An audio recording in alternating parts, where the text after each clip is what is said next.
I'll kick things off. People are trickling to the waiting room right All right, now, so I'll give then go them ahead and start then. a nanosecond. Looks like everyone's in. Good morning, everyone. Excited to be here on Zoom, hybrid a little bit. Sorry about the last minute shuffle. A lot of our expert speakers are traveling today, so we thought it would be easier to Zoom in. I'm Benton Moore. I'm the director of the Brink SBDC at University of San Diego. I'm very excited to be here and partner with Jacques Shirazi of, well, hold on. Let's see of UCSD, the basement, and of course the entrepreneurship program at UCSD.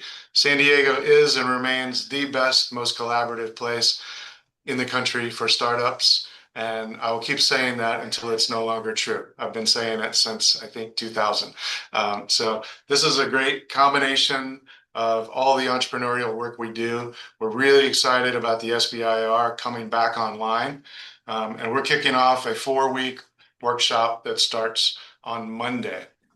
So about the Brink, most everyone here knows that the Brink is an innovation hub, one of 13 in California. We're located physically at University of San Diego in the Canal School of Business, and we are the #1 performing SBDC in Southern California. We've helped our clients raise over $1 billion. We've had over $2 billion in community impact. And we have over 1,000 entrepreneurs throughout San Diego County. Some are USD students, but most are not. We work with UCSD, we work with SDSU, and entrepreneurs and innovators from anyone in the county. Our goal is to accelerate innovation, and that's what we do. So proud to partner with UCSD on this and really open up the new line of America's seed fund, which is the SBIR. So we can't do all of the things we do without our world-class slide of team, our startup ninjas. This is the ultimate team slide right here. 18 people with different backgrounds, attorneys, accountants, PhDs, engineers, former CEOs, people who've built it and lived it and are back because they care about innovation. So no matter the industry you're in, whether it's AI, life sciences, clean tech, fintech, we have someone who can help you with expertise. So we do a lot of programming year round. You're here for the SBIR writing group that starts Monday with Matt Hutton. We have a lot of other things going on this summer, so we'll clue you in on that. If you have not registered for the writing group, this is the fastest way to do it. Grab a screenshot right here. You can register with Eventbrite. That program is all going to be on Zoom, so it's very convenient from 4:30 to 6 for four weeks with Matt Hutton and Jonathan Irwin. Our experts have been running this program for several years now. And if you would like to follow us, that's the easiest way to stay abreast of all of our events. Many of our things are at USD, but most of them are hybrid or just on Zoom. We have some office hours with Pillsbury, which are Kit Ryan's here from Pillsbury today. So that's a great program. So please sign up and join us on LinkedIn. I will turn it over to Jacques to introduce the basement and everything there. Once I can get out of this world.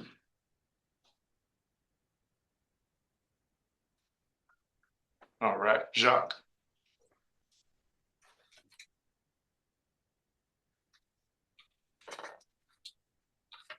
Gotcha, Jacques. We can see it. All right, thank you, Benton.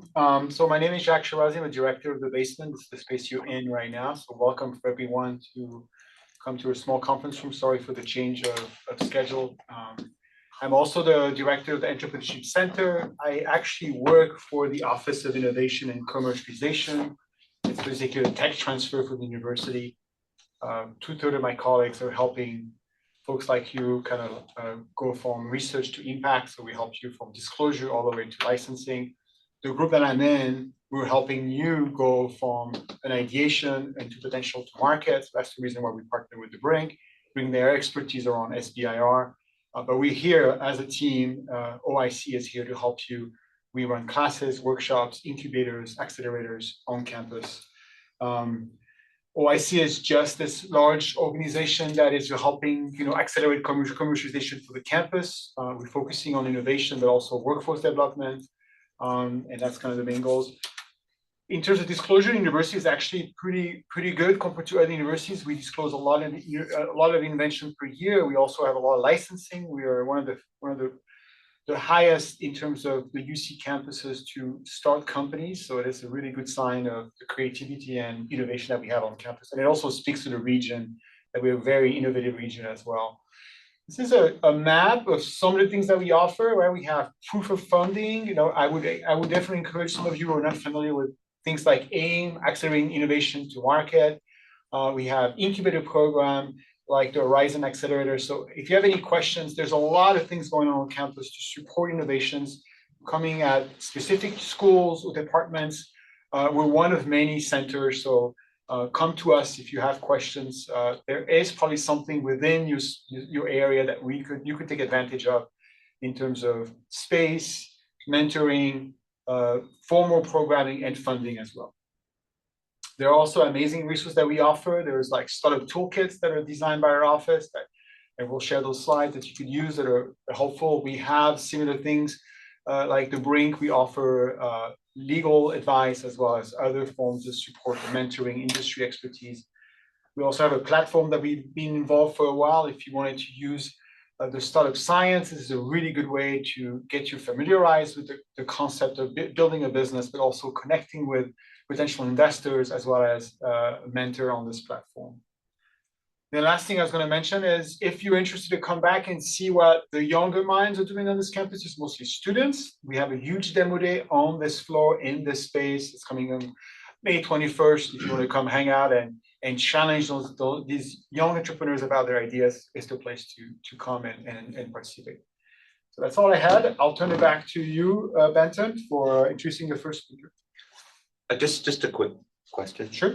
So is that for UCSD students, or is this a program for people? The demo day, the last one? Oh, well, all of this. All of them, they're a mixture of faculty, UCSD students. But you don't have to be a student in order to participate. Some depends on the program. Some programs are open to what we call UCSD affiliates. So as long as you have a relationship to the university. And I could explain what that means. Okay, perfect. Yeah, but I would say the majority are geared towards researcher, faculty, and students. And then there are some that are community-based programs that we have. And it's pretty easy to be a UCSD affiliate if you're in San Diego. So, and at the Brink, you do not have to be a Brink client to attend any of our programs. You don't have to be a student to be a Brink client. And as long as you're in San Diego County and are innovative, we are happy to work with you, and you're allowed to participate in all of our programs. So thanks, Jacques. Great stuff. Glad some people are there in the room. I'll turn it over to our resident attorney who's here traveling as well. Thanks for being here. So Kit Ryan from Pillsbury, great partner in the program. I'll leave it to you. Thanks. All right. Thanks, Benton. Really excited to be here, everyone. I'll just do a quick introduction about myself and Pillsbury, and then we can just get straight into the conversation. Well, let me share my screen first, and let me know if anybody has any issues here, but we should be live. Looks good. Thumb up from somebody. Okay, perfect. Thanks, Greg. So first of all, my name is Kit Ryan. I'm a corporate attorney at a major full-service law firm called Pillsbury. Pillsbury has 150 plus years of experience advising startups and other companies through the whole life cycle of their journey, including from startup, incorporation, which we're going to talk about today, through IPO or any other exit event that you can think of. My specialty is corporate M&A and venture capital. Basically just a fancy way of saying I work as an outside general counsel for all different kinds of startups. And my specialty is to advise them on basic corporate work like formation, but also for key events throughout their life cycle, like financing. So when they're raising capital from investors or when they're selling or buying businesses. So if you have any questions on any of those areas or really any area of law, I'm always here to have a conversation. One thing I like to offer to everyone is if you send me your pitch deck, I'll have someone at Pillsbury, me included, will take a look at it off for free and give you guys feedback and possibly circulate it to VCs or angel investors that we think are appropriate. Open invitation to do that at any time. Just one quick plug about Pillsbury. Pillsbury basically has a hand in almost every startup program in San Diego. We work with SDSU for the San Diego Angel Conference, the Zip Launchpad. We work with UC. We work with the UCs with the basement. We have folks that help out there, like Kevin Smoker, and then I would do a lot of work with USD and the Brink. And I'm actually a USD alum. So one last thing is we provide corporate office hours. So if you ever have a legal question, and you can go through the Brink to get those and reach out to Benton or Natalia at the Brink to talk about that. Now, that's enough of me talking. We'll go straight into the presentation. So, sorry. Okay, there we go. Sorry. It was clicking, but nothing was happening. So what we're going to talk about during this presentation is corporate formation. We're going to talk about why you should care about your legal structure, meaning the type of entity that you need to form, and then the jurisdiction of where you're going to be forming your business, whether that's Delaware, California, or somewhere else. I'll talk through what the most common types of corporate entities are, the pros and cons of each. We'll also talk about the tax implications of each one, and really the reasons why you would choose one or the other.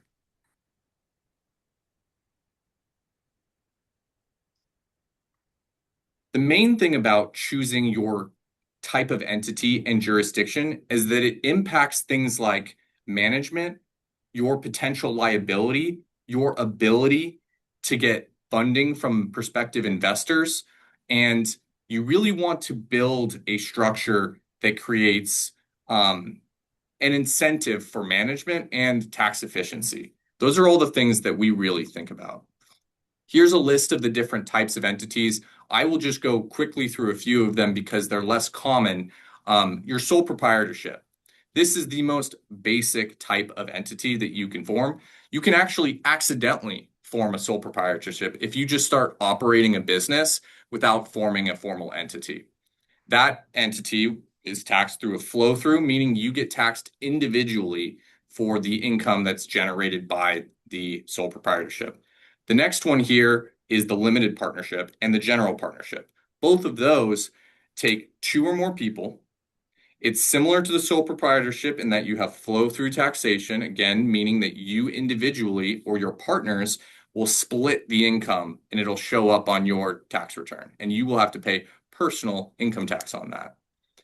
And then you have the limited liability partnership, which typically applies to organizations like law firms or other professional services. So we're just going to skip right through that. The next one is the B corporation. The reason why I like to touch on this one is because not that often, but often enough, people will come to us and ask us, hey, we want to become a B corporation. And what that really means is it's not a formal entity. It's really a marketing tactic. You get a certification from an organization called B Lab. You make a modification to your charter, which means that the board does not owe a fiduciary interest to the actual owners of the company, like the stockholders. Instead, they owe a fiduciary duty to all stakeholders. And that's really what a B corporation is. The only reason to do that is if you think it will help you from a marketing standpoint, but other than that, it's not technically a formal entity. The next one here is a nonprofit. I'm just going to skip that for the sake of time. The last one here is the S corporation. Well, the third to last one is the S corporation. An S corporation is just a C corporation that has made a tax election to get taxed as flow through, similar to the LLC, the sole proprietorship, and both of the partnerships, rather than double taxation, which is what you have with the C corporation. And just to touch again on, or for the first time, about double taxation, what happens there is with the C corporation, the corporation itself will generate income. It will then pay income tax on the income that it generates. And then when money is distributed via a dividend, or when a individual owner is paid as a W-2, there will be a second layer of taxation that happens at each of those levels. But mainly people talk about it as a dividend because that's how money is going to get distributed to stockholders. And that's true on the sale of the company as well. So something to think about. That is not the most tax efficient structure that you can possibly have with a entity. The better tax efficient structure is the LLC, but that can be taxed in two separate ways. We'll just talk about the flow through taxation for purposes of this presentation. The flow through, again, means that you individually will pay the tax. It won't be double taxed like you would with the dividend or the distribution to the stockholders. That the main two that I want to really zone in on for this presentation is the LLC and the C corporation. For all intents and purposes, if you're creating a startup right now and you're here in this presentation, 99% of you are choosing between the LLC and the C corp.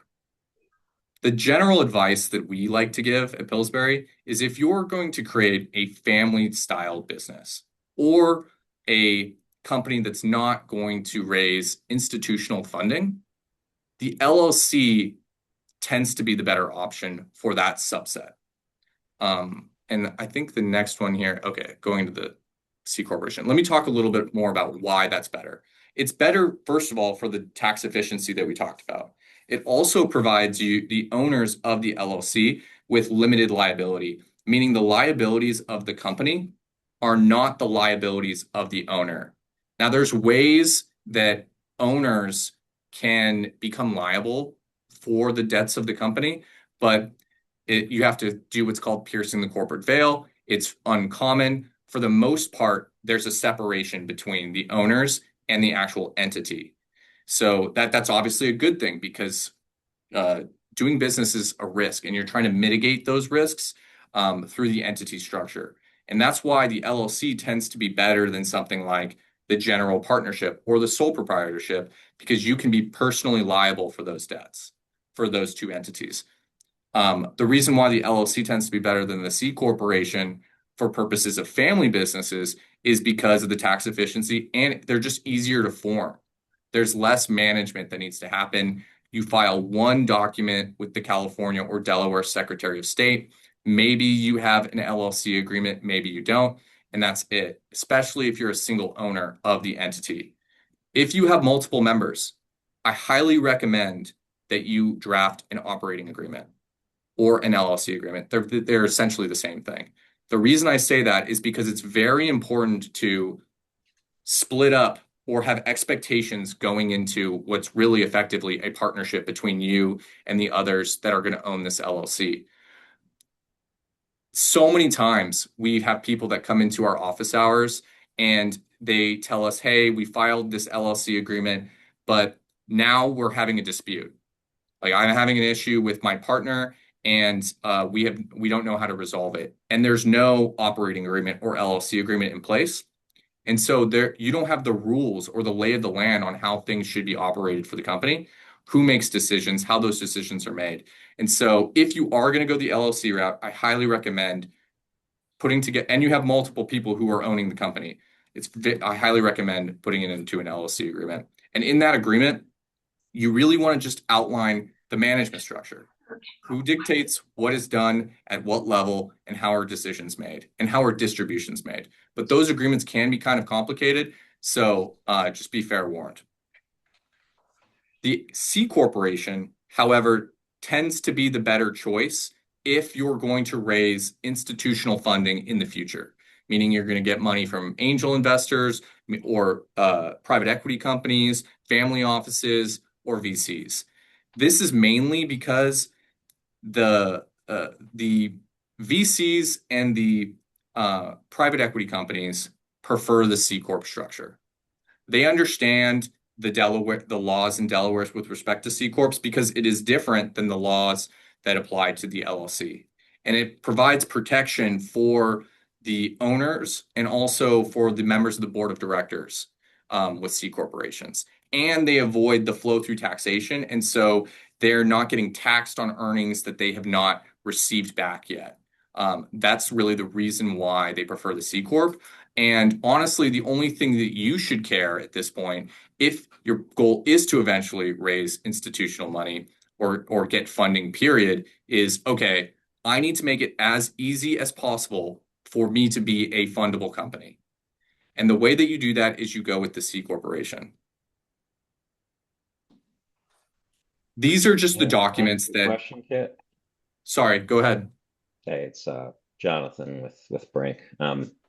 What's the timing that you would recommend? You know, because general path is you start as LLC, better for, you know, founders, and then you shift to C Corp when it's time, like i.e. raising outside money. But Mhm. what are your thoughts on like what's for everyone on the call, like, you know, generally or earlier stage? What do you recommend as the kind of the path, the timeline, like when to jump?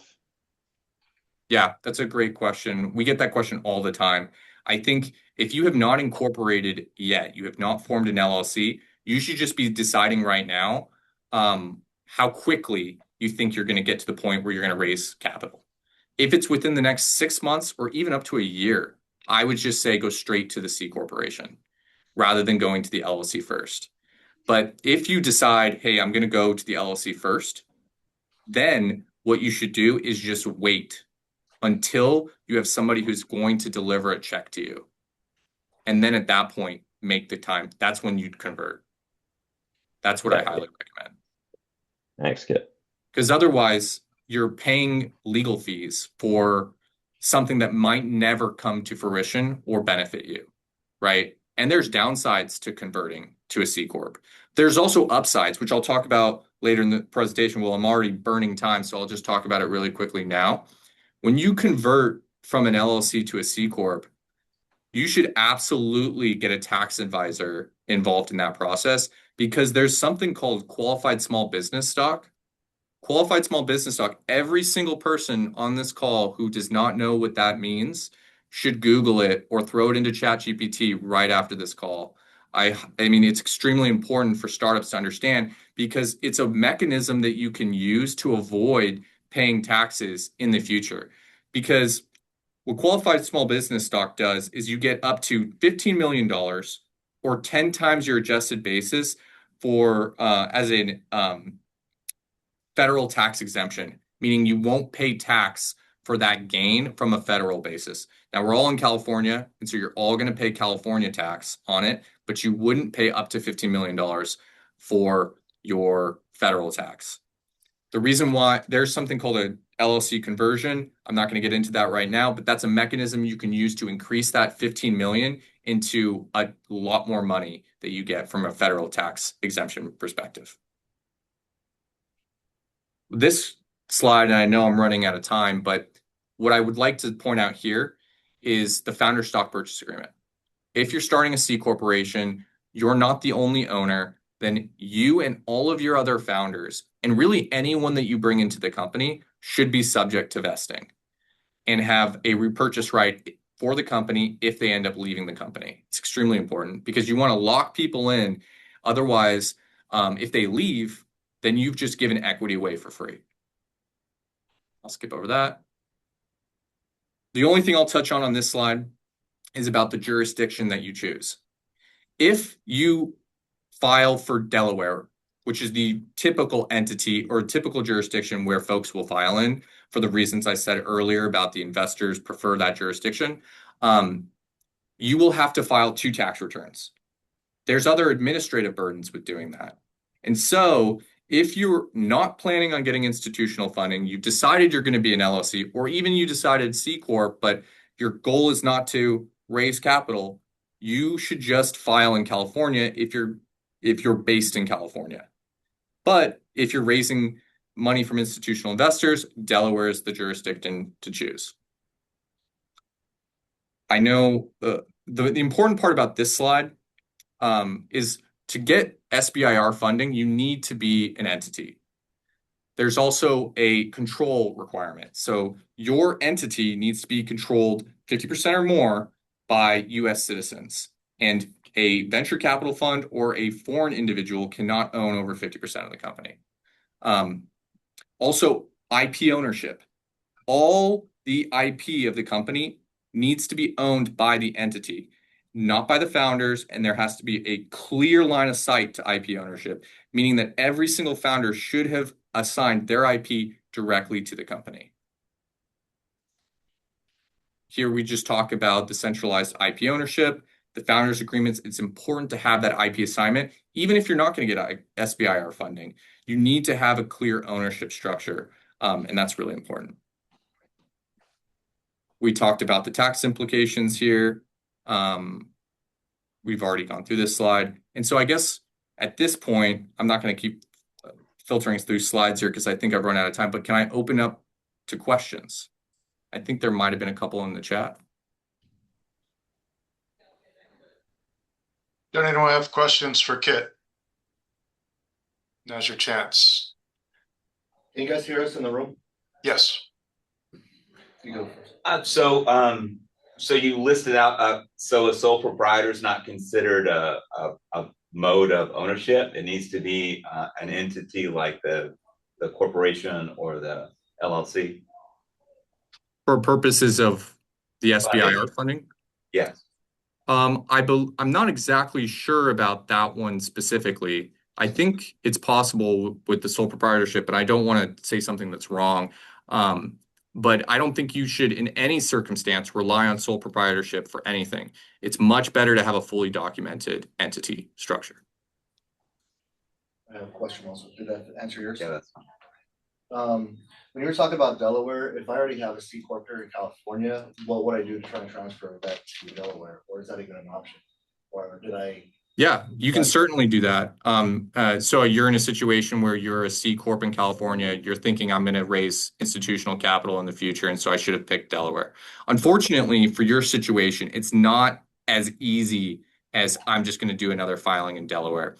What you would normally do is we would set up a brand new entity in Delaware, completely different entity, and we would merge the two. And then that Delaware entity would be the one that lives on moving forward. Are you the only owner? Yes, I am. Then that simplifies a lot. So the documentation will be a lot easier. But that's what you would do.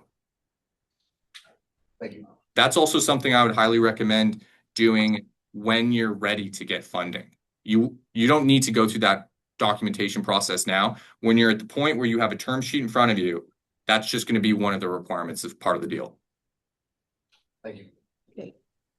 Can I have a question? If I establish a C corp in Delaware, register there, then the employees works in California, or in the future distributed more states rather than purely Delaware. Do I have to register an entity in California or go through any process? Yeah, okay. So I think I understood the question. So you have potentially a Delaware C corp, and you might have employees in different states. The question is, do you need to register as a foreign entity doing business in those other states where you have employees? The answer is, unfortunately, maybe. It depends on the number of employees and what the threshold requirements are in each state. Every state has a different threshold and different metrics that they look at to determine whether you're doing enough business in that state to require you to register in that particular state. A lot of startups, they avoid the cost of determining whether all of the various states that they have presence in, they actually have to register. But if it's obvious, somewhere like California, which you're based in California, other employees are probably based in California, your board might be in California. That's a situation where you should absolutely file as well. It's not, I mean, $800 fee, maybe a couple other fees here or there. It's worth doing it if it's obvious. Okay, thank you. Okay, we should keep moving on. Greg has a question in the chat. I'm going to have him reach out to you directly on that, Kit, because it's quite specific. Thanks, Kit. We're going to move on to Matt Hutton, who runs our SBIR writing workshop. Hey, Matt. Hey, how are you doing? Can you hear me? Yeah, sounds good. Perfect. All right. Well, Yeah, apologies. I'm on the road, so in a car. So I think Steven's going to advance the slides for me, but I'm going to give just a little bit of background on the SBIR programs, which may be review for some of you, but feel free to ask questions. So I'll keep it high level, and then I'll do like a status update on what's going on with the SBIRs right now. So let's go next slide. Thanks. Okay, so just some history on the SBIR programs. They were created by an act of Congress in the early 80s, the Small Business Innovation Development Act. And basically, what Congress did at that point was to take all of the executive branch agencies that had an extramural research budget, meaning that they were funding a significant amount of research at universities or institutes throughout the country, and say that they had to spend a certain portion of their total budget on small businesses that are innovating in their kind of technical space. Okay, so this applies to 11 different agencies today. And I'm going to read the mission statement. It's wordy, but I think it's instructive. So the purpose across all of these agencies is to fund a diverse portfolio of startups and small businesses across technology areas and markets to stimulate technological innovation, meet federal R&D needs, and increase commercialization to transition R&D into impact. And Stephen, if you go to the next slide, I wanted to highlight a couple things. So, um, first of all, diverse is a really kind of key word in here. What they mean when they're saying this is they want diversity of uh, companies. So they want different founders getting into the mix, new companies getting into the mix, small businesses. They want diversity of geographies. Okay, so it's not all DC and it's not all, San Francisco for tech, for example. They want kind of churn in the ecosystem going around throughout the entire country. So that's kind of the idea. Uh, then small businesses. Okay, again, this is oriented at small businesses. So a lot of federal kind of conventional or traditional federal research goes to research institutes, hospitals, universities, things like that. This is all oriented at small businesses, meaning they want a small business to take these dollars and make a business out of it. Okay, so that's the success for the SBIR program is to have your small business take these dollars, use them as seed money, and really start to flourish. Okay, technological innovation. What do they mean by that? They want new things being created, new technologies being created. Okay, and you can think about this as you know different sorts of diverse approaches to technologies, applications of existing technologies to new ideas, but then also innovation in terms of like building the innovation workforce throughout the United States. Okay, so that's another win for this program. If they're funding some bright people doing some technology somewhere, that's seen as a general good. Okay, meet federal R&D needs. So I highlighted that because unlike some other types of research, you are responding, okay, to a need that's been elucidated by the agency that's sponsoring the research, meaning they're going to put out a solicitation with specific technological gaps that they've identified. You're going to respond to that. So the trick with an SBIR is always to take what the agency has solicited, take what your company is doing or intending to do, and kind of link those things up, okay, and make it make sense for both your company and the agency. Taking what you're doing and what they're doing and kind of making those things meet in the middle, okay, so that you don't get blown off course and you're kind of march toward commercialization and you're satisfying the federal R&D needs. Okay, then increase commercialization. So this is the focus of the SBIR program. Always, always, always. Uh, Unlike some other conventional types of research organization in the United States, uh, we're really kind of orienting everything toward eventual commercialization here. So you should be speaking in your when you're talking with the agency, when you're writing in your application, it's all pointing towards how you're eventually going to commercialize this. And then lastly, impact. So it's not just that you're, developing the new technology. It's not just that you're going to take it and get some revenues for your small business and grow your small business with it. They also want to hear in your application about what impact this will have on the economy. So think about this in terms of things that are beyond your, scope to measure in an SBIR project. If you're working on a disease set, does it result in fewer missed work days or missed school days for people out there in the United States that are going to be taking advantage of new medicines? Okay. So things that you're not measuring necessarily, they're not the immediate focus, but they are the eventual knock-on impact of what you're developing. All these agencies want to hear about that. Okay. So the mission statement really kind of says a lot here. All the agencies are going to have their own spin on what this means because they all run their own SBIR program independently. All right, but they all have kind of a take on what is meant by all these terms. All right, let's go to the next slide. Okay, so, and thanks, Steve. These are the phases of the project. So SBIR is a contract mechanism that's delivered across all of the participating 11 agencies in the same kind of general format. Again, they each have their own culture around it. They each have their own spin and they're running it independently. So lots of differences, but they're all going to have these three phases in common. So phase one is the first project that you get, and that is a concept phase or like a proof of concept project. Generally going to be 6 to 12 months to demonstrate technical merit of the technology that you're trying to develop. Okay. And really what that means is it should be a pretty compact work plan. All right. You're not building out your business. You're not doing a whole lot of engagement with customers. You've got like a punchy set of a few experiments or demonstrations that you can fit into like 6 months. And you're saving some time at the end of it to synthesize all the results, bundle it up into final reports, get ready for phase two, and so forth. But it really should be to the point in terms of your work plan in phase one.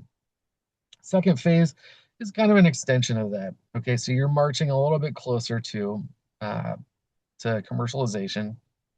Doesn't mean that you're going to be at commercialization at the end of phase two. It could, depending on the agency and depending on your project, but not necessarily. So think of it as continued development.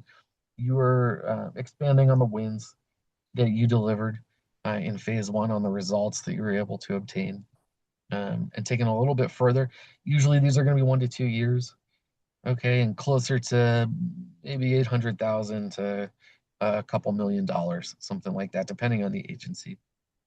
Okay, lastly, there's a phase three, and this is commercialization phase. Phase three is really uncommon. So most of these agencies do a good number of phase ones and phase twos every year. Phase three is less common. What phase three is it is a mechanism that allows the agency to draft dollars in from another pot at their agency, import them to your project under the auspices of an SBIR, and continue to fund you at a higher level than phase one or phase two. Why would they want to do that? It's to continue extending you the high IP protections that you're given in the SBIR program. So you retain all the IP protections that are really strong of the SBIR, and they kind of keep you in that house, but continue to fund you at a higher level. Okay, next slide, please. Okay, so I think we can distribute these slides. I don't need to go through this all in detail, but basically what I'm showing here is the different agencies that are participating in the SBIRs, their budget in phase one and phase two, their total budget, and the number of cycles on which they accept applications every year. So things that are important to note about this, definitely the phase one and phase two funding levels. Those have come up, by the way. This is, I think, a little outdated. Once it was reauthorized, the funding levels will be a little bit higher. But take a look at the total budget, because a lot of these agencies are going to overlap in terms of their technological footprint. It can benefit you sometimes to look at the agency that has a bigger program overall and to apply there. It might mean that you've got a higher likelihood of funding. Like for example, the Department of Education, very, very small program. Other agencies also fund a lot of work in that space. So the Department of Defense funds a lot of education. So does the National Science Foundation. So do your diligence when you're thinking about where to apply, and kind of heed which programs are the biggest and which ones are the best cultural fit for you. Another thing to note in here, some of these agencies, these are the 11, some of them have sub-agencies that operate their SBIR program somewhat independently. So NIH, I know there are a lot of NIH applicants that we get at the Brink. That's under HHS, Health and Human Services. So that is one of 3 HHS SBIR programs, along with FDA and CDC. All right, let's go to the next slide. Matt, really quick, Sure. quick question. Can you double dip? So say there's something SBIR from NASA and an SBIR from DoD that have very similarities in what you're proposing to say build works with Yeah. both of them. Could you get funding from both those sources? Absolutely. You can and you should if you can, if it works in your kind of development plan for your company. Just a few things to caution there.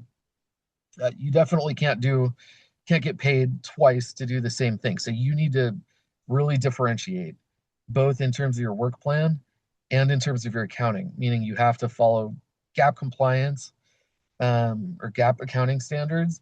You have to be able to, isolate the 2 projects and be very clear what you're doing in one project versus the other. It's not hard to do. That is not a heavy lift. In all of your, technologies that you're developing, there are all sorts of different elements of them, I'm sure, that are, slightly different at a higher or earlier technological readiness level that you can differentiate in all kinds of different ways, but you do need to be really deliberate and do it. Otherwise, if you leave that open to interpretation, that's where people do get in trouble with the SBIRs. If there's a compelling case that you've accepted $1 twice to do, the same task once. So again, not hard, just need to plan for it, be deliberate. And then the second thing, when you're setting up your accounting, just make sure that you're using the same overhead rate for both, because the federal government has most favored nations clauses in virtually all their contracts, meaning you always have to give them the best rate. So in other words, you can't charge NIH 50% overhead while you're charging NSF 40% overhead. That won't fly. You'll get in trouble. So you need to be cautious about that too. Thank you. Okay, so just an update on the current status of the program. It did lapse. There were no SBIRs being awarded from September 2025 until well, not even yet. It was just reauthorized on April 13th. Trump signed that reauthorization, and it's been reauthorized since through 2031. And I want to make a few kind of broad statements and observations about this program. You can have more than one pending application at a time. Just know that I'm responding to a question in the chat here. You can have more than one application in at a time. Just know that you can't accept more than one application that would overcommit you in terms of your time. So if you promise to do 60% full-time employee on 2 different things, you can't then accept them both, because that's 120%, right? So as long as it fits within your availability. Okay. So just a few things. The SBIRs, they were waylaid as part of the government being unfunded in general. So the SBIRs weren't specifically targeted because of some controversy around the SBIR program. In fact, they're really popular across both Congress and Senate in a bipartisan way. Virtually everybody loves the SBIR programs. It doesn't mean that there aren't some debates about the contours of the program, how to reauthorize, what exactly some elements of the program should look like. There are and were some things up for debate, but it's generally popular. So I think there's probably never really a risk of the SBIRs going away or being undone, and I don't perceive that there's a risk of that in the future. All of Congress loves it for the most part, uh, but there are some changes to it, and just a couple things. So first of all, there will be catch-up funding.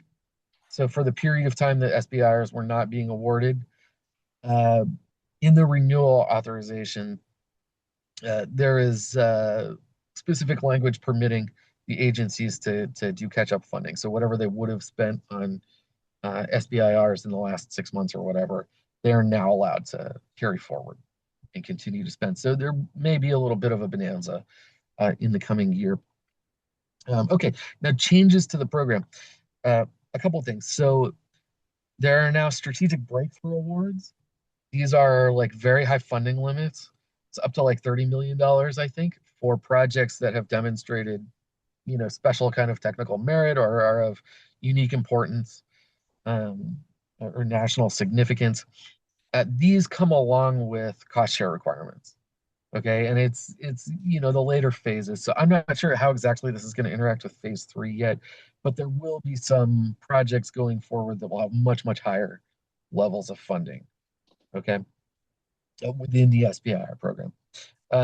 There are also there's some funding earmarked for like stage 0,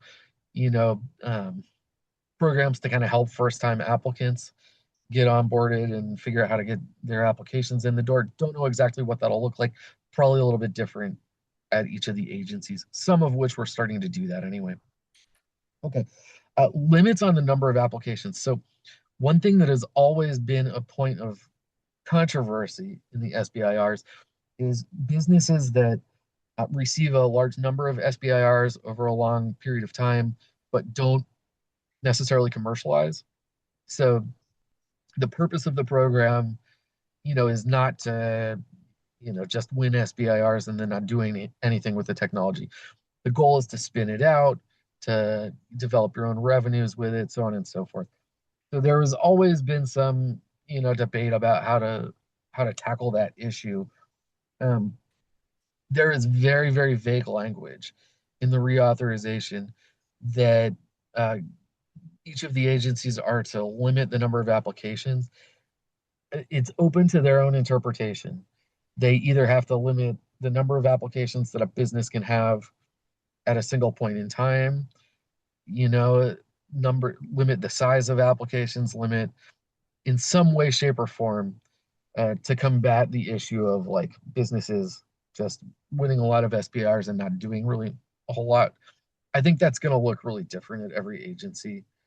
But I just want to point out that may sound intimidating, but it's not like until you get like 10 or 20 like phase 2 SBIRs until I think you start kind of drawing more scrutiny around this issue. So again, the purpose of the SBIRs is really to fund people from very early stages, and it will continue to do that. Lastly, there's a higher level of foreign due diligence. So expect a little bit more time, just I guess vetting project participants around that. I don't know exactly what that will look like. And then just some quick updates.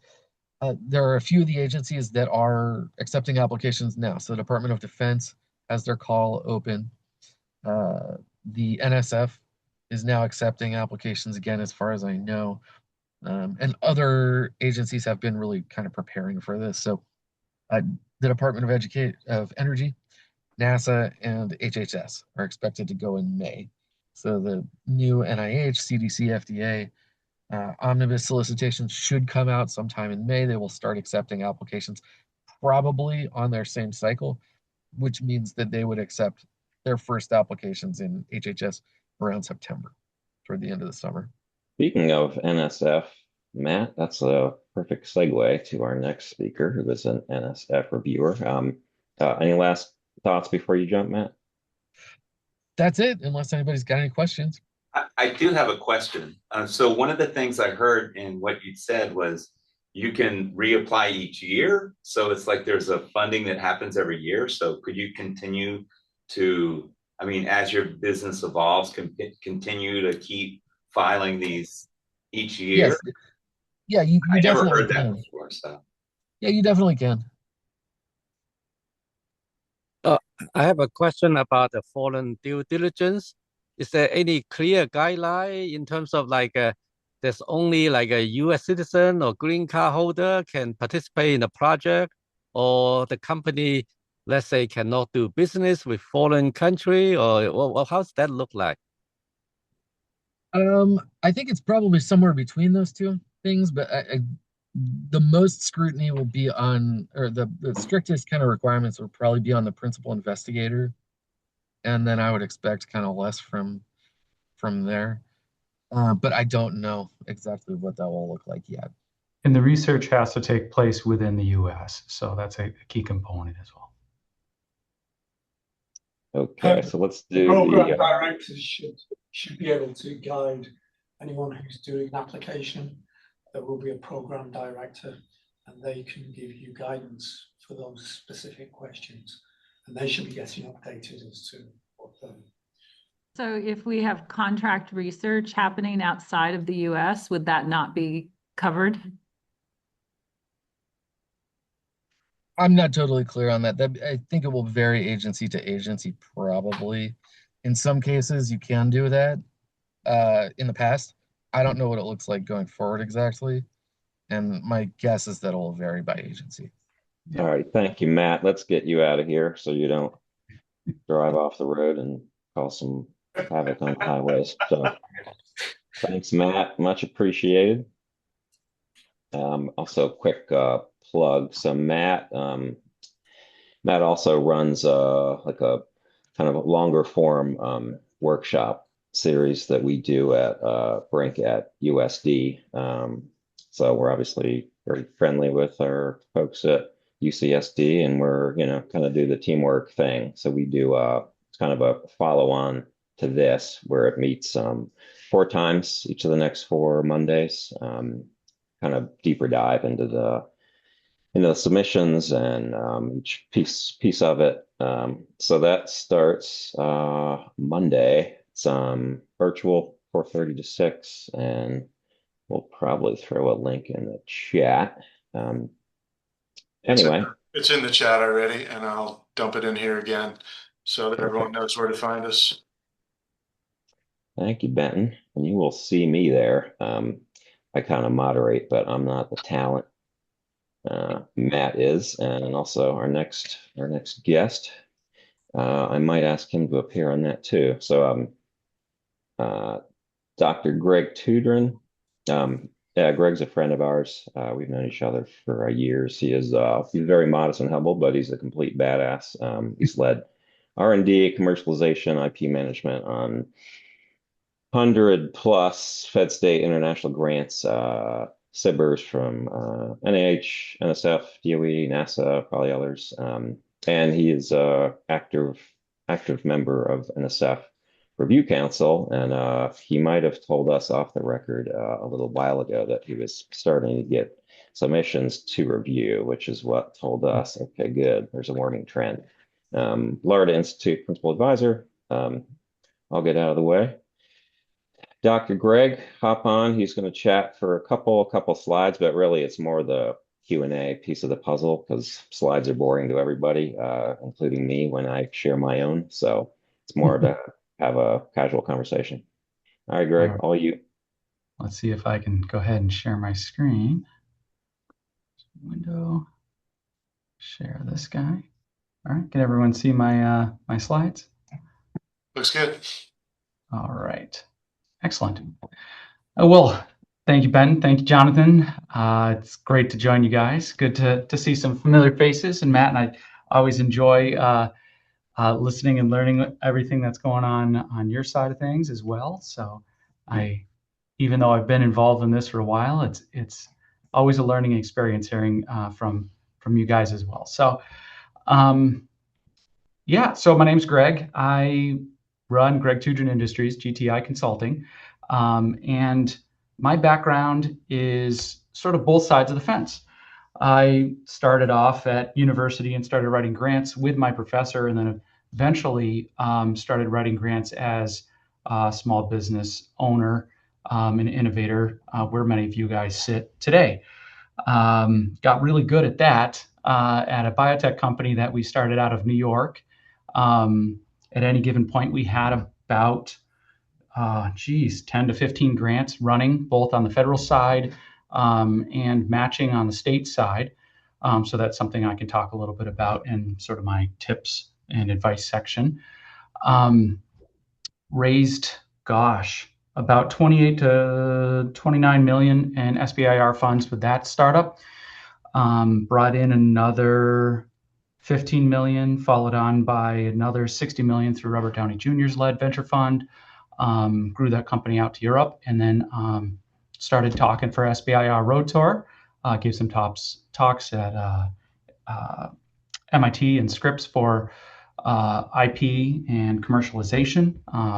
The background with that biotech company was largely hard goods. So creating a biomaterial that was novel for NSF. It was a nice moonshot to replace some plastic materials.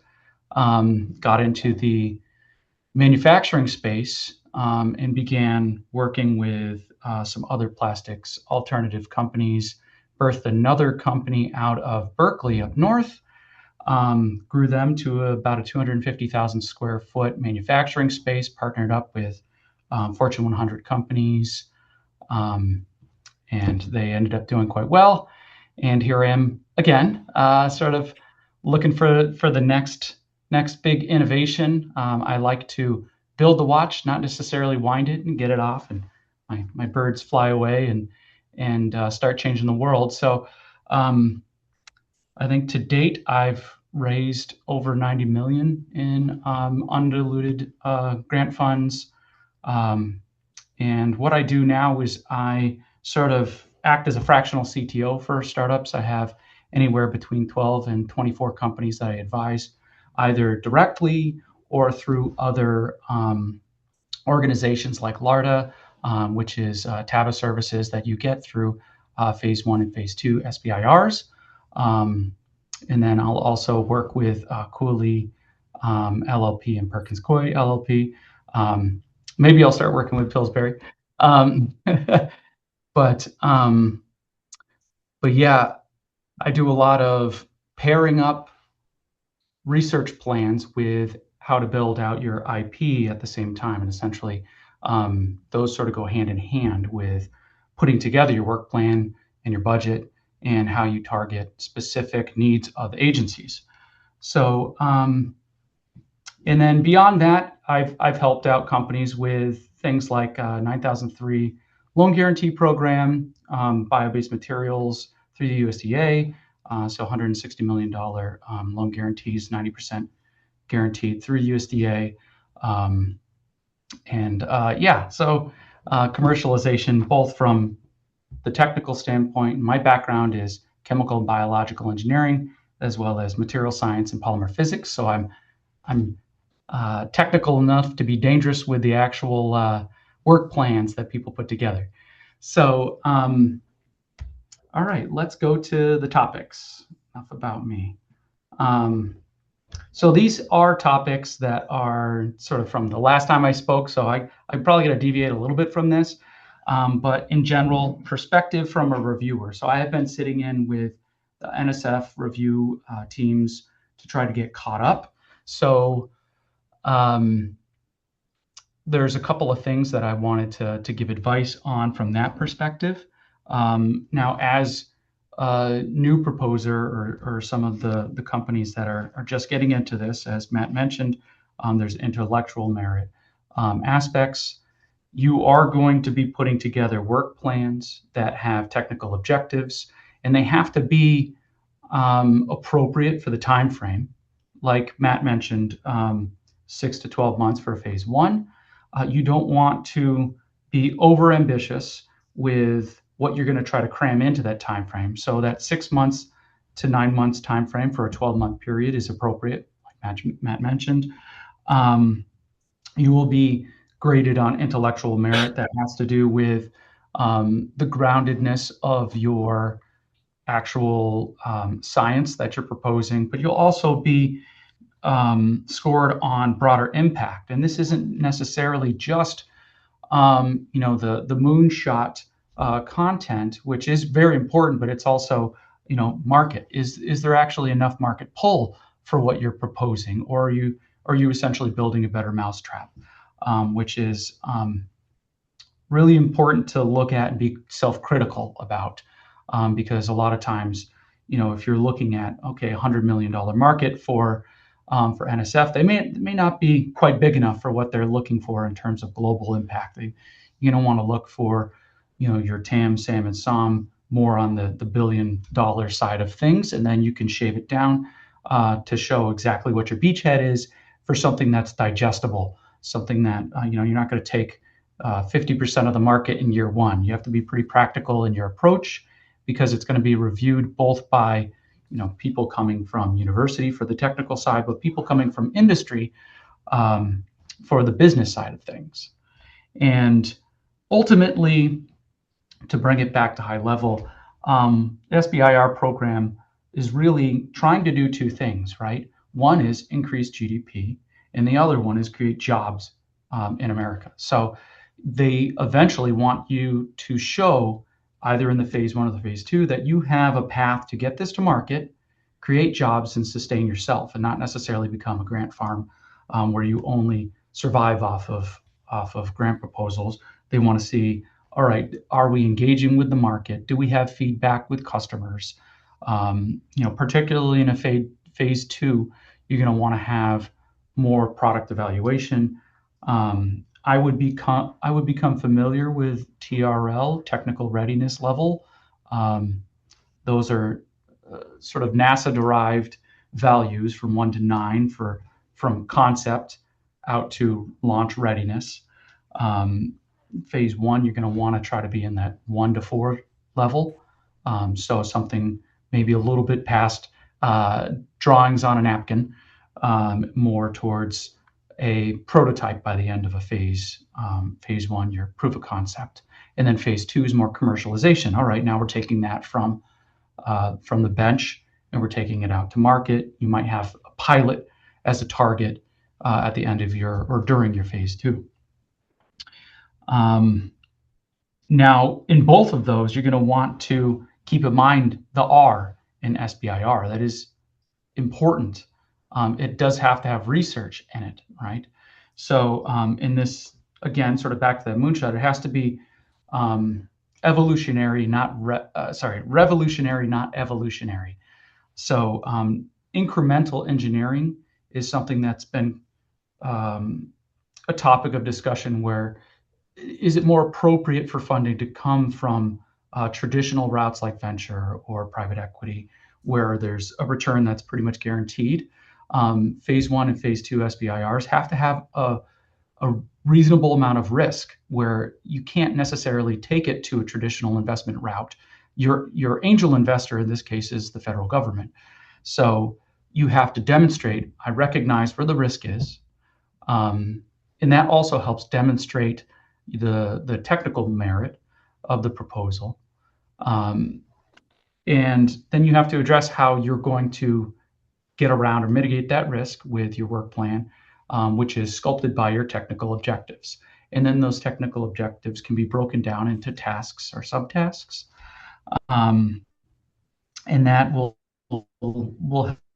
help sculpt a really key component of the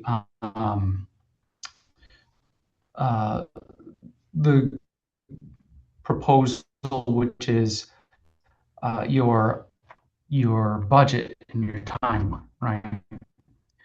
So, sorry, I'm getting choppy connection here. Can everyone hear me still? You're drifting out and out of there just in the last minute. So, all right. I don't know I'll what keep the going. mix is. So pitfalls that you may want to avoid is Okay. All right. Well, I'll try to wrap up pretty quickly. I know Matt covered quite a bit. What's that? Okay.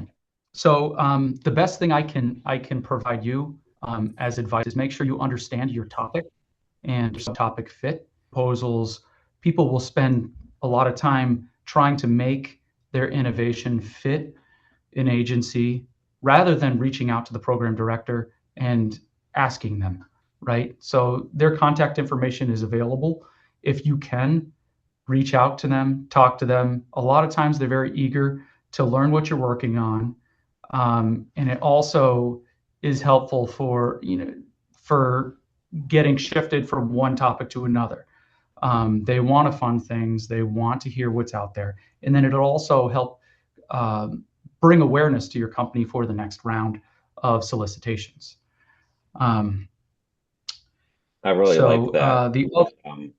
The Greg, now that's a great point that Yeah. you make there. You reach out before we blow 100 hours on the submission. How specifically is that done? Do you cold call? You cold email? Like what's the specific way? That's a tricky question to answer because I've been in sort of the game for so long. I'll just text one of the program directors. But yeah, their contact information is available, and it should be in the topics list, if not searchable on, say, NSF website or in the solicitation itself. And it can feel like a cold call. In my case, my clients, I usually reach out on their behalf to figure out which topic and subtopic and which contact to get a hold of. And that sort of leads to, okay, so that helps you not waste money and time, but also leads to the point that is really key is don't wait till last minute. Even with a seasoned grant writer, it may take a number of passes to put a proposal together. So you're going to want to reach out sooner than later. I try to give a winning proposal anywhere between 4 to 6 weeks to write. And that's with a lot of back and forth with the founder. So trying to get ahead of that schedule and not submitting the week of the when the proposals due is really important, if not just for saving time and having a well-polished proposal, but avoiding any traffic on the portals, which can cause issues with getting things uploaded. And particularly, and I saw there's a lot of people from healthcare industry attending. NIH, if you're submitting through grants.gov, NIH does a handoff with that portal to grants.gov does a handoff from that portal to the NIH portal. So it goes through 2 rounds of administrative reviews, and grants.gov won't always catch specific things that get caught later on. So you want to try to get that in sooner. And then, other things that are key is get to the point when you're writing your proposal. A lot of people who use AI as a tool, it ends up adding a lot of fluff and length, and it's very obvious to the reviewers. And I know there's a lot of tools that people are using, particularly DoD, to administratively sideline those. So get to the point with what your proposal is trying to get at. Don't try to write it like a surprising mystery novel. Be very upfront as to what your broader impact is. Repeat it if you have to, and be specific. And then one of the things that I wanted to talk about before I wrap up too is a question that came up during Matt's session is you may have multiple aspects of your innovation. It might be a process or there's 6 steps to it. You can put together multiple work plans where each one of them sort of meshes like gear to tackle each one of those steps. And that may give you a better time frame for your phase 1 proposals, and it'll help you compile a larger funding path, particularly when you get to the phase 2s. And keep in mind, some of these may require match funding, and you can use state resources to do that. It's very valuable to look at local funding to match federal funding as well. So you don't always have to go out and bring in investor funds. You can use non-dilutive funding to match non-dilutive funding, as long as it's not federal to federal. So, but you have to keep in mind full-time employee or FTE allocations. You can't have 12 months for a single person on your current and pending proposals in a 12-month period. So, all right. I think I may have covered enough to fill my time slot here.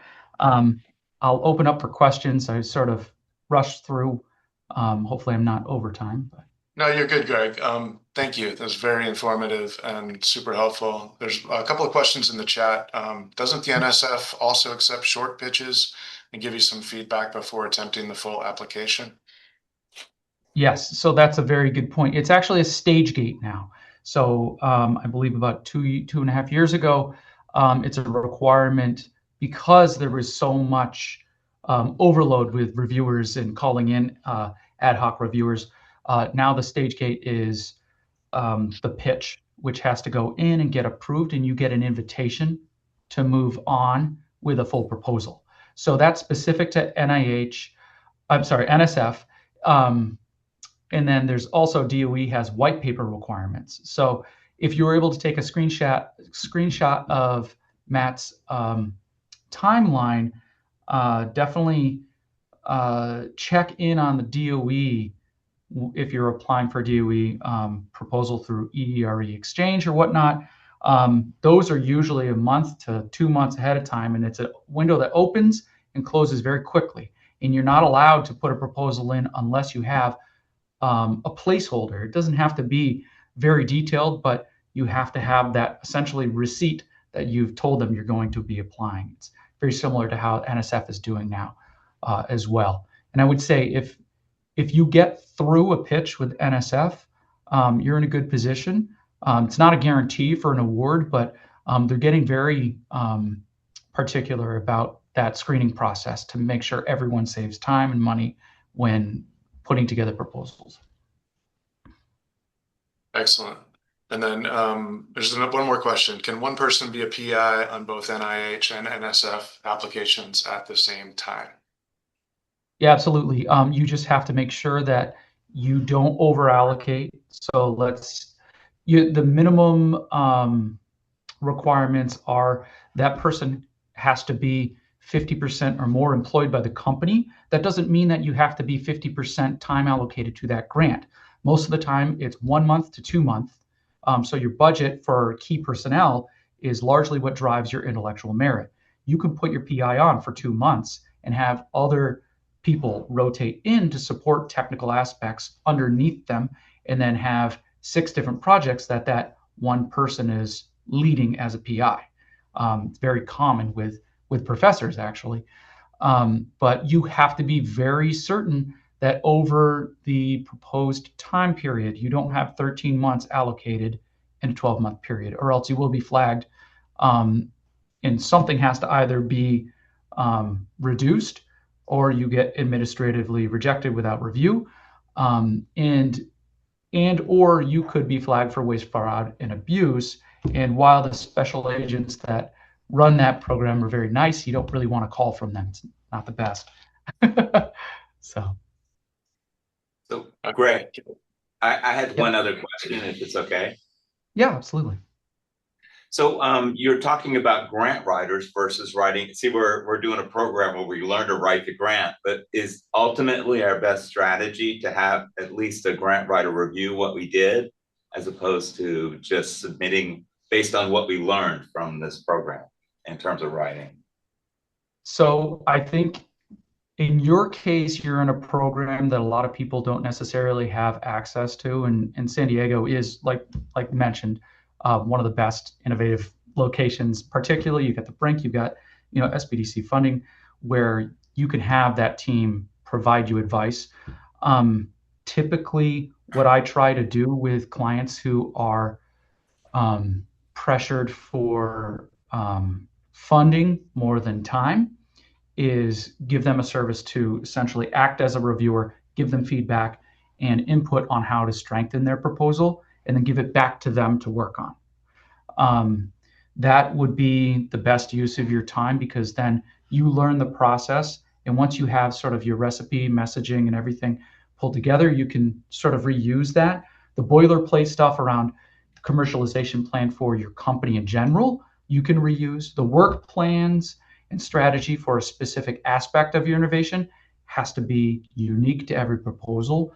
And that's something you're going to have to pull together for every budget anyway.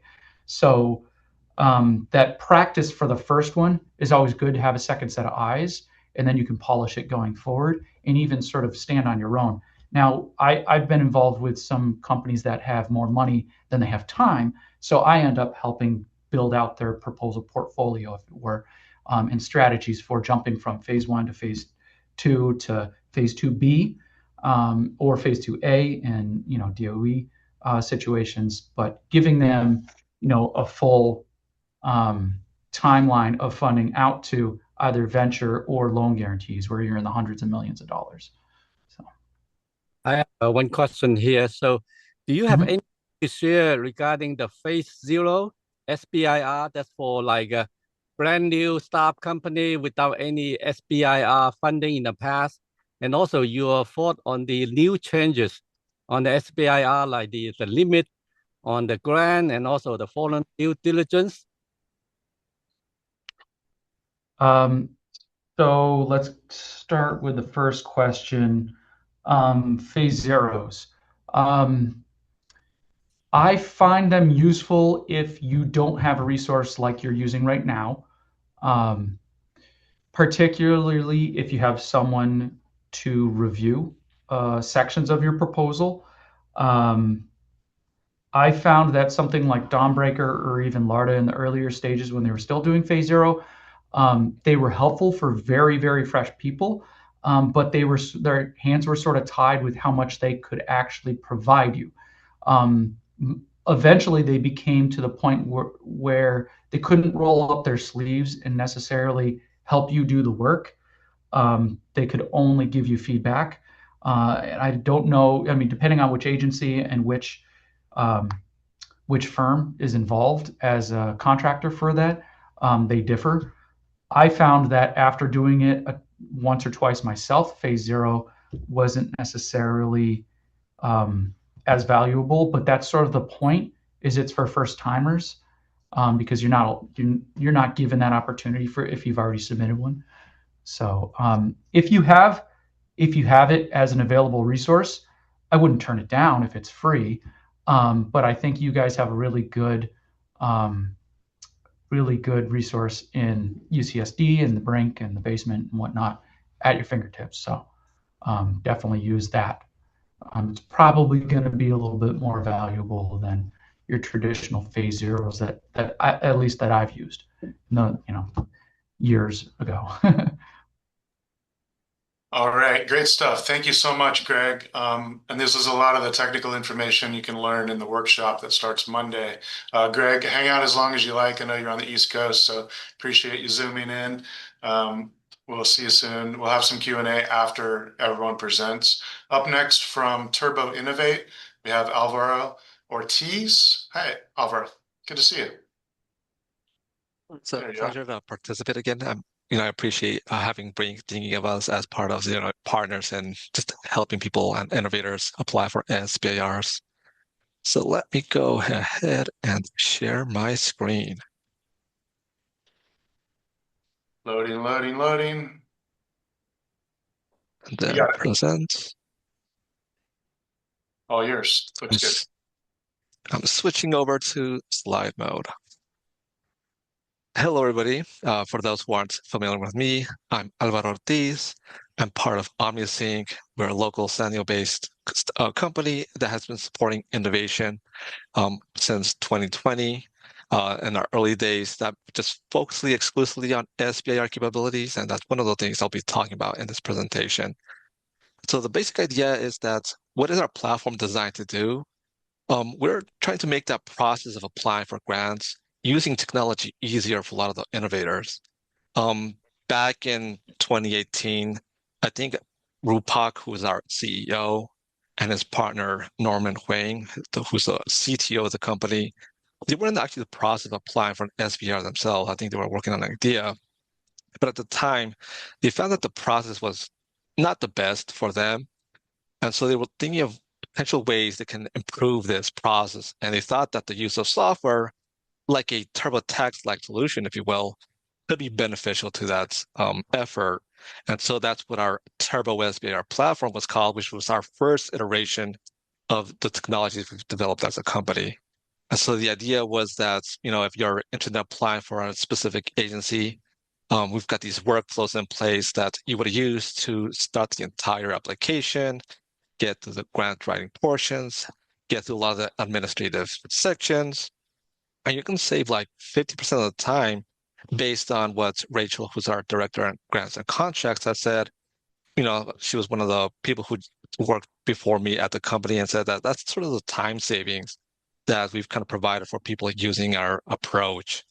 And so the idea would be, if you were interested in working on this NIH application, once they get started on their program, you would click into that workflow. You would be taken to this particular screen. The project overview is just to give your project specific title, but under this problem solutions and team section, this is where you would be able to input information about some of the stuff that you're working on. And then you can even upload background documents like white papers, pitch decks, CVs, what have you. And I'll go into the actual software, but the idea would be once you hit run, we would be able to create a first draft that you can then continue to polish and edit based on our actual experience writing successful grants across a lot of these different agencies.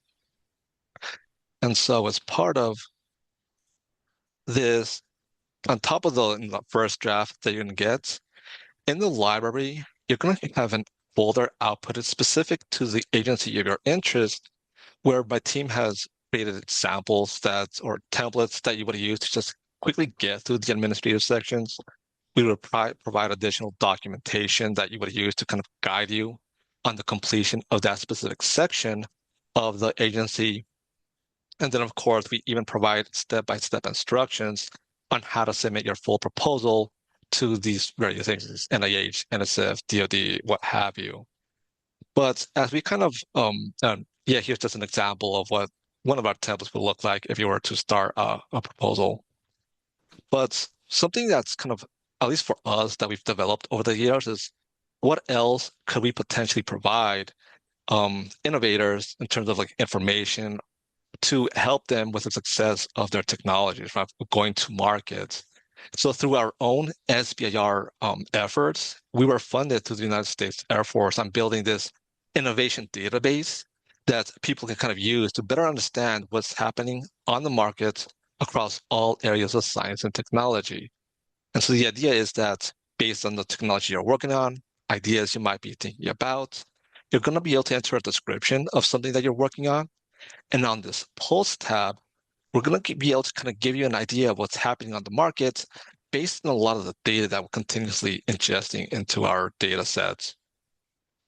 Right, we do have our dedicated search engines that you can kind of use to filter specifically into the specific pockets of information that you're looking for. In this case, if I was looking for other companies that might be operating in PFAS removal, I can go into the advanced search based on my description, add appropriate filters to narrow down the type of information I'm looking for. And then you'll be matched with specific companies that if you click into, you will get shown a profile of the company, what they're about, what type of funding they may have raised, and even if they've been SBIR awardees. Some of the other things that people can kind of do is find opportunities. So under that federal government database that we have this search engine that people can kind of use that we have an integration with SAM.gov, grants.gov. And so based on some ideas you're exploring, technologies you're working on, we use that to kind of just match you with opportunities. Again, we are giving people the opportunity to kind of apply filters so they can just narrow down the scope of agencies or opportunities that they're trying to potentially apply for. And on top of that, we do have a lot of information. So we created ways to kind of capture a lot of that information in the most relevant fashion and just create reports that might be beneficial to some of the other work that you're trying to do as a company, right? Applying for grants is great, but this is going to give you a way to just better understand competitors, potential opportunities you might want to consider, or what the market looks like for the space that you're operating in. And then, of course, you don't always want to kind of be in the platform to kind of get stuff done. So we have been creating agents that can do things like send you opportunities once you set up an agent around funding, or one of the other ones that's available is like a competitor tracking agent. So if there's a specific company you just want to keep a tabs on, you're able to set up an agent to just have you send email notifications about things like press releases, or if they've managed to raise funding of any kind, or just stuff on some of the social media posts that they may be putting out about their updates of the company or what have you. But we are more than just software. There are people that innovators can work with if they want to have human support as a part of your journey in applying and finding and applying for grants. So this is Rachel Kraft. She is actually a director of grants and projects at the company. She's been very successful even before joining us, and her work has been very instrumental in helping companies like 34 Lives get $44 million through agencies like ARPA-Age.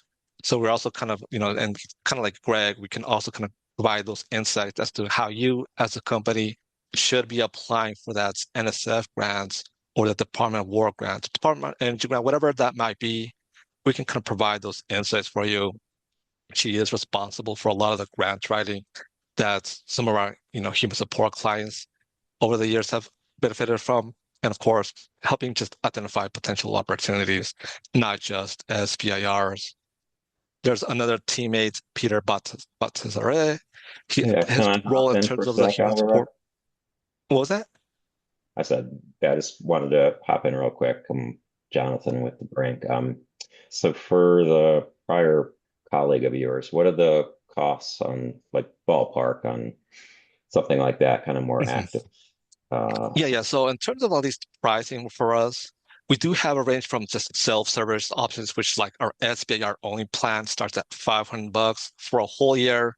So people can generally, create 2 SBIR applications per month.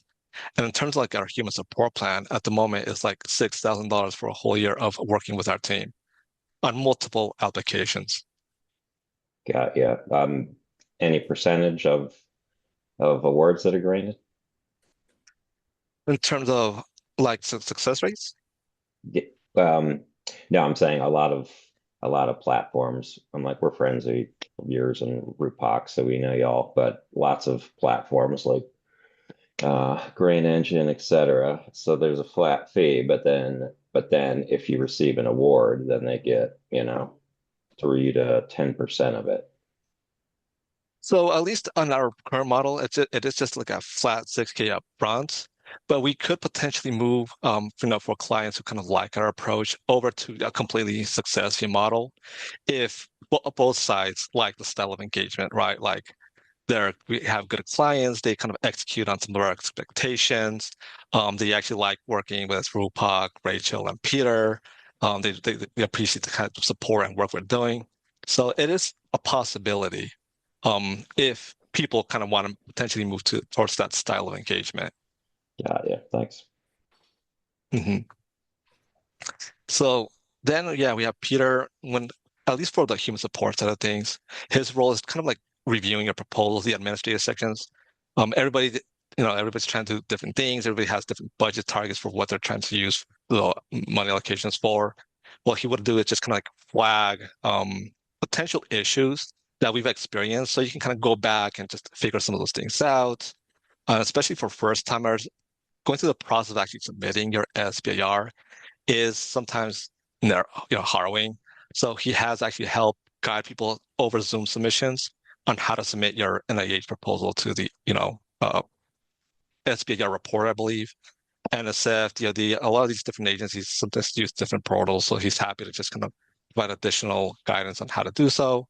And even for people who have never done their SAM.gov registrations, again, over Zoom, he's happy to just kind of provide guidance on how to go through that specific section to get you started with us. And then, of course, there's Rupak in terms of what he does for some of our clients. When I say market strategy, it's more like, hey, this is kind of what you're working on. These are some areas you could also potentially consider taking your innovations and technologies through. In terms of business development, we are actually helping clients get potential strategic partners and customers, and even though some business development for like not just SBIR agencies, but for some of the other types of funding mechanisms out there that science people could potentially apply to, BAAs, RFIs, white papers, you name it. So as a company, we are uniquely positioned in the sense that we are software technologies that people can use themselves, but we do have that human support elements people can kind of use if they're interested in working with a team of experts who have actually been successful in developing SBRs themselves, right? I think at this point, we have received at least 9 SBIRs. We're a company that's managed to successfully transition to phase 3 within a couple of years of getting our phase 1. And at least a little shout out to take advantage of for the startups that are working with Brink. You can actually get full access to our platform for 1 month, and you should connect with Jonathan and Stephen on what that process would look like. For anybody else, we do have some free capabilities you can try out. If you just go to this link, you're able to set up a account and set up a project and get some market insights based on a lot of the data that we have. And with that said, I'll try to go into the app so you can kind of get a sense of what it actually looks like using our technology. Does the screen appear for everybody? Yes, we see it. Perfect. So the idea is, again, you can set up a project of some technology you're working on, some idea you might be trying to explore. Since we do have so much data about what's happening across innovation, all areas of science and technology, this pulse page is designed to just give you a pulse of what's happening on the market. As you go down, you'll be presented, specific opportunities you could potentially consider. We've created this matrix of where your idea falls in terms of other operators in the space. A lot of this data is clickable for people who are on one of our paid plans. We have models that will give you like analysis of what the likelihood of certain things are, whether that's patentability, fundability from the federal government. We were able to create this like trend line of what a financial investment has been from both industry and private investors. Again, with specific points, a lot of this data that you can kind of see data points about that specific time in the space, models about what the likelihood of raising private funding, what the likelihood of getting funding from the federal government, and even a breakdown of those specific agencies that have provided funding for that specific area or technology that you're working on. Again, a lot of this information is clickable, and if you do click on a slice of data, you're taken to our database where that information lives. And it's just matching you with those pockets of information that you might be of interest to you as a company. With that said, right, if you've already, you've spent time exploring a lot of the data that we have, whether that's from industry, the federal governments, or academia, and you want to create a report, under the reports and agents, you're able to click on generate new, and we've got different styles of reports that you can write. Funding is for SBIR interested people. This is where you're taken to our different workflows that you can kind of use to just work on that specific SBIR opportunity. But at the same time, you might want some of those other types of reports just help you understand how you might want to take your technology or company, right? So we have different types of reports that can summarize a lot of the data that we have in our platform. In the library section is where a lot of those samples and templates that our team provide would exist for that specific agency you were applying to. So if you were working on the NIH, we've got a lot of modules that you can kind of use to just quickly get through those sections. And I believe the last module is just step-by-step instructions on how to submit to the agency. But that is basically an overview of the platform itself. I know we are kind of pressing for time, but I am happy to answer some additional questions if there are any. Great stuff, Alvaro. Thank you. We will have some questions probably for you and the general presenting pool, whoever's left. So, Benton, we have a question in the room here. You want to go ahead and ask, sir? please. Yeah, sure, Alvaro, for the those different modules, like you showed the NIH example. Do you help across the board? Do you help budgets, budget justifications, current and pending? Those types of things are all modules? Yeah, we walk you through the entire SBIR application specific to that agency.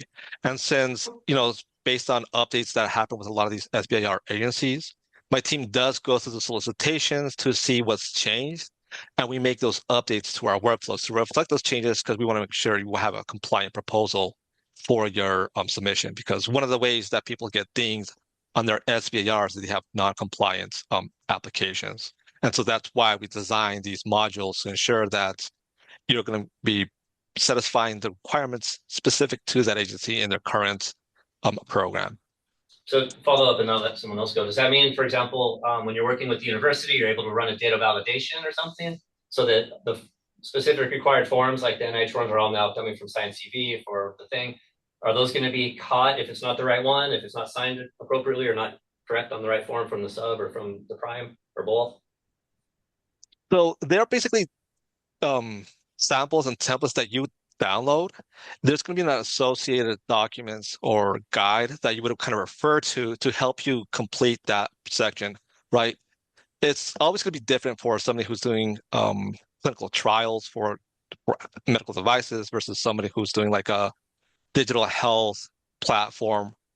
And again, these could be two applications used for the agency. But the idea is that by at least following these templates and guides that we provide, you can have a better idea of how to, answer those sections of the proposal for your application. If that answers your question.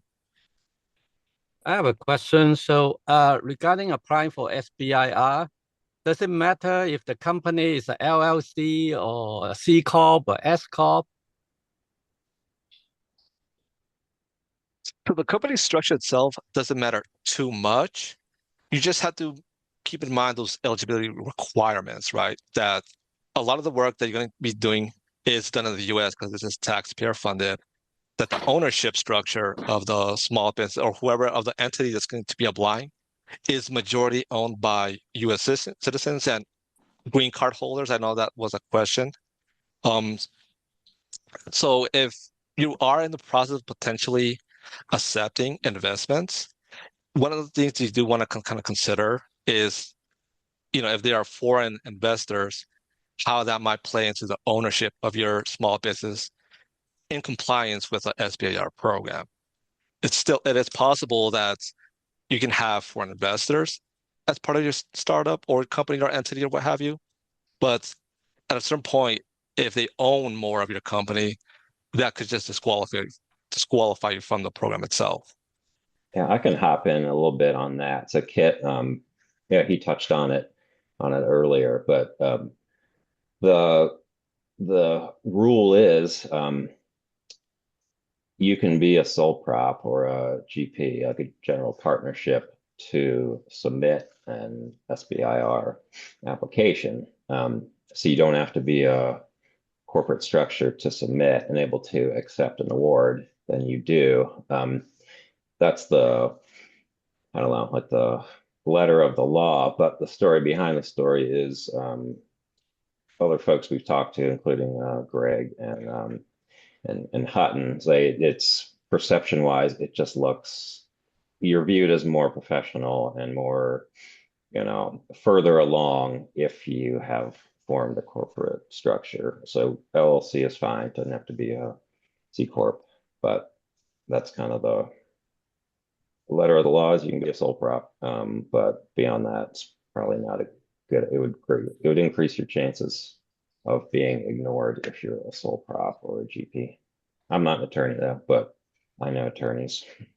I'll chime in. When you incorporate or set up your LLC, you set yourself up as a professional who's taking the process seriously, and that legitimizes. Keep in mind that the government is in the business of risk mitigation, so they're looking for every red flag to eliminate companies. So why give them anything? You're going to have to set it up. We're talking about $100 filing fee. So why create 2 or 3 steps when you can have one early? And if you decide that you're abandoning the business after 6 months, then you just do so. So it's not as big of an undertaking as a lot of people think, but it can be really detrimental to an application, and it can really be a pain if you have great traction. So if you're planning for success, you want to be set up. If you have an award that comes in and you have investors who want to invest, you don't want to then be pivoting away from your research to go and start dealing with the Secretary of State and expedited fees. Just set it up properly and get on with it, is my advice. So we have Martin's in the room there at UCSD. Dr. Gleason, do you have anything to add? He's one of our experts at the Brink. Sure. So I'm Martin Gleason. I'm one of the advisors at the Brink. And my background is in biotech. But over my career, I wrote a number of SBIR grants, both phase 1 and phase 2.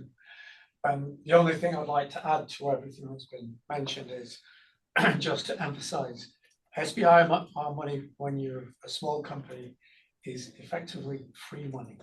There's no encumberment. They're not asking for equity. They don't need any. They're not no reach through to your IP. You get the grant, you can spend it. The other thing is when you go through and put a grant together, a successful grant will effectively mean that you've created all of the different components that you need for any investor discussion. You know, you will be required to have a detailed technical plan. You'll be required to put a budget together. You will be required to say how you're going to commercialize it down the road. So all of those things are components that you will need, whether you're pitching to a VC or doing seed round funding at some point. It's stuff that you need to do, and you would need to do it anyway if you're going to be a serious organization.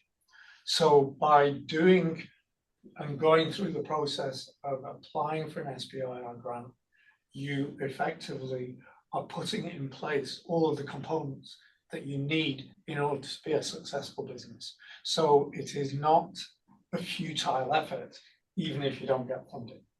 The other thing I would say is that you can apply to multiple different solicitations where maybe you have a platform technology and then you're applying it to different applications, but the core technology is the same. Any one of those successes will get you off running. So it's a very worthwhile endeavor. It takes time and effort, but putting that time and effort in is a worthwhile exercise if you're going to be a serious business. Anyway, that was my experience from years ago. It made a difference for us as a startup company, and it continues to be a successful program. Thank you all. Thank you. That was very helpful. Just a couple more questions. So to start a company, is there a resource available at UC or in San Diego, like for example, or like co-sharing a office space, and then also finding a part-time CEO to help the company get started on the business side? So I can address that question. So for UCSD, we have a number of these innovation center. The one in the building that we're in right now, Design Innovation Building, we have a program called Horizon Accelerator, which depending on the type of solution you're working on or research, you might qualify to enter the program. It is a 12-month program, potentially additional time, where you have access to space, but also mentoring, and then also guidance on, get you from your initial investment so you could exit the university ecosystem and move on. But there are other resources on campus that are similar. Jacobs School of Engineering has similar programs, Rady School of Management, School of Medicine. There are roughly 14 centers on campus that do similar things. So yes, it's a question that if you have a direct ask, we could help. When it comes to a fractional CEO or CFO, that's also something that we've been able to bring. In my department, we have EIRs that we bring on. They're very highly specialized that could be, depending on the type of innovation or venture that you're creating, could be brought on to help assist with the growth of the company. Thank you. Anyone who's Yeah. placed at UCSD, you are placed in the absolute perfect place to get a project going with brilliant people. Like there's, I know contacts at universities like all over, no close second, and certainly in San Diego. So if you chose it for one of those reasons, you chose well.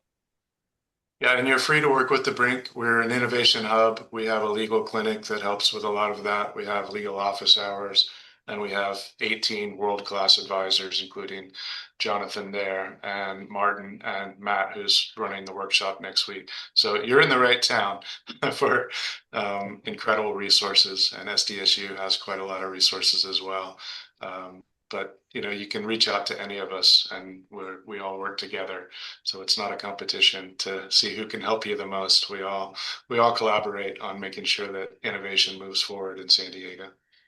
Yeah, Yeah. and our help is free pro bono. We get fed state grants. But we're a program at USD, but we're kind of sovereign in a way. We work with anyone really who's in San Diego and Imperial County. So we're on your side, it's free. And we actually we support SBIR, any like non-dilutive, but another wheelhouse for us is private capital. So we have no conflicts, there's no equity, there's never any money or anything involved. We're deeply embedded in angel and early stage VC networks, San Diego for sure, but SoCal and beyond a bit. So companies that are ready for us they're at a proper stage, we make intros and open up our networks and advise on private monies, I'd say a bit even more wheelhouse than the SBIR piece.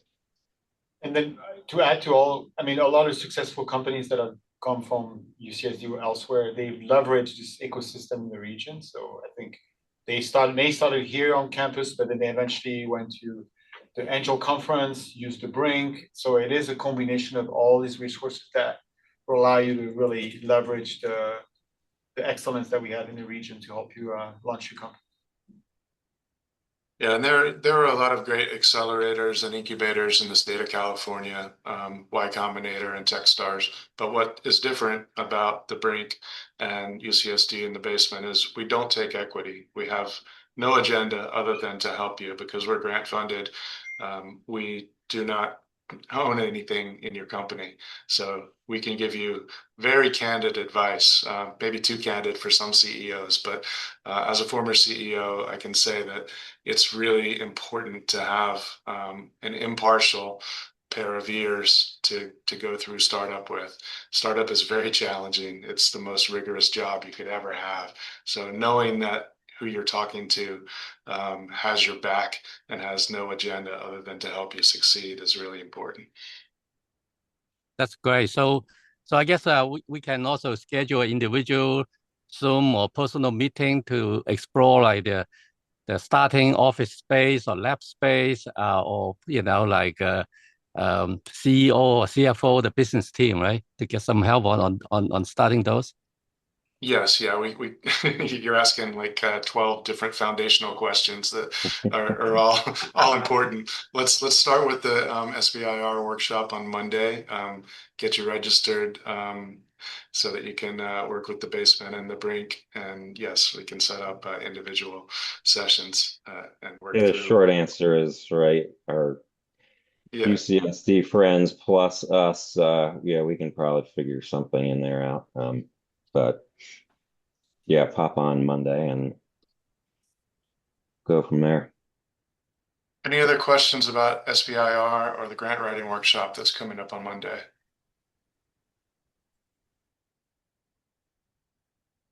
Well, very thorough. Question. So Kit talked about the LLC was a C Corp. Now he didn't talk much about the S. Would that be also a viable option for SBIR, or like starting a business venture like S Corp, I guess?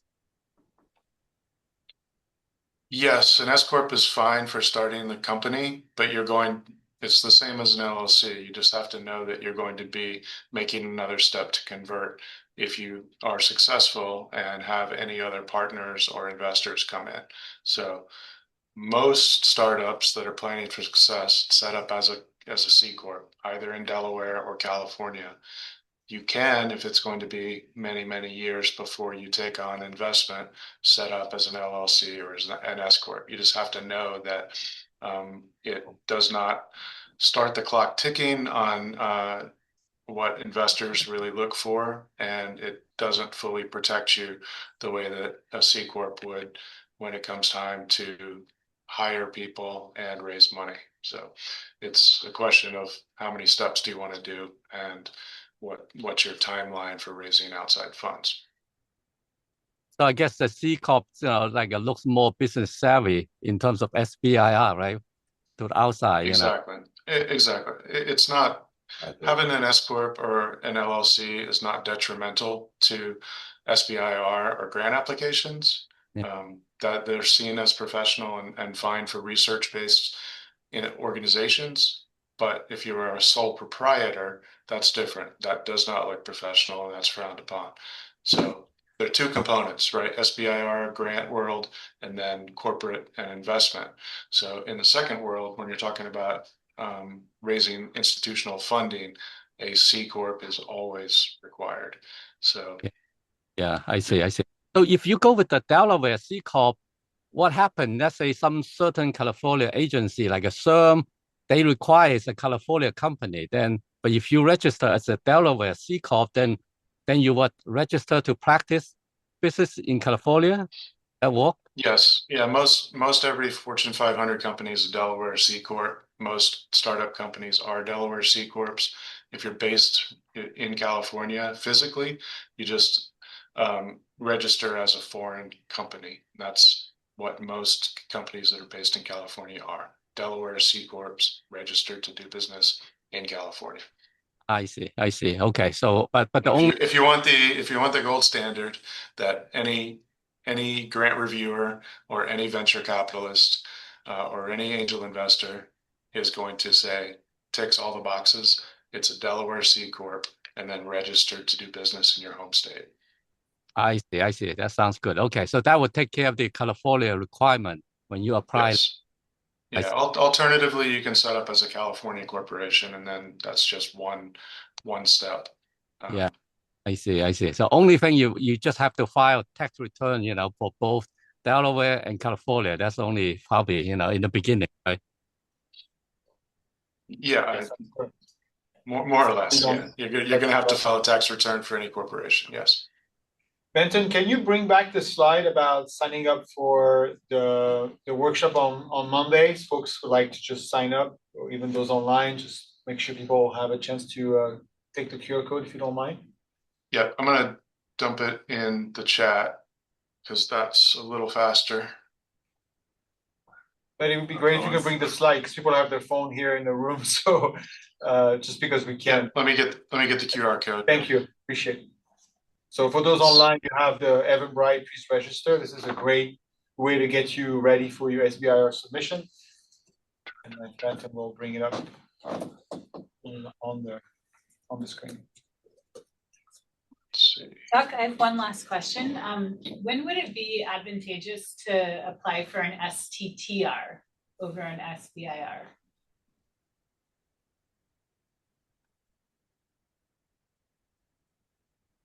So an STTR is basically a different type of vehicle.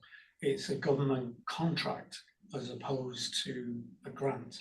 So with a grant, they give you the money, you say you're going to execute on a certain piece of research. And if you change direction, that's fine. That's up to you as you're exercising to pursuing it. With an STTR, it's an agreed piece of work where you will have a contract, and on every 3 months, they will check up on that and say, you said you're going to do this quarter. Have you done it? So you're giving updates on an ongoing basis. So it's just administered in a different way. and it's a little bit more rigorous. But it's applied to a lot of sort of like DoD type grants and contracts are contract rather than grants. But Martin, correct me if I'm wrong, but isn't it typically you have to get a lab, like actual university lab collaborating with an outside company to do an STTR? Yes, you're right. Yeah, because I mean, it's typically like SBIR, you could just be your own venture and apply, and if you get selected, you get the money. Yeah. For the STTR is you have a venture plus a local lab on campus that will do some work. Yes. Yeah, so there are more constraints. More constrained, but they're also source. I mean, it's right. It's more like a contract. There's more rigorous delivery. But if you have a lab that is an ideal partner, that might be a way to go. So it really depends on what the solicitation is. So if the solicitation is exactly what you're doing and what you want to do, and it's an STTR, go for it because it's right on track. Good. Well, thank you. Thank you for those online. Thank you for all the speakers. It's amazing. And we'll end. And I think we'll share the recording as well as the slide with all the participants. I have those assigned. You have a question? On the sharing the screen and the PowerPoint presentations, are you also going to do the chat box on the side, which had all the questions and answers? That's up to them if they were able to capture it. I hope so. Stephen, are you going to be able to download the conversation on the chat? Yeah, we should have the chat log. I can share that out as well. Thank you so much. Thank you. Jonathan, really quick, are you on campus today? I am not, unfortunately. Okay. All right. No worries. Jacques did not invite me. He said, "You are not allowed on this campus." Well, I was looking for you to see you on campus. Thank you. Thanks, Jack. Thank you. Thank you, everyone. Thanks all. Cheers. Thank you.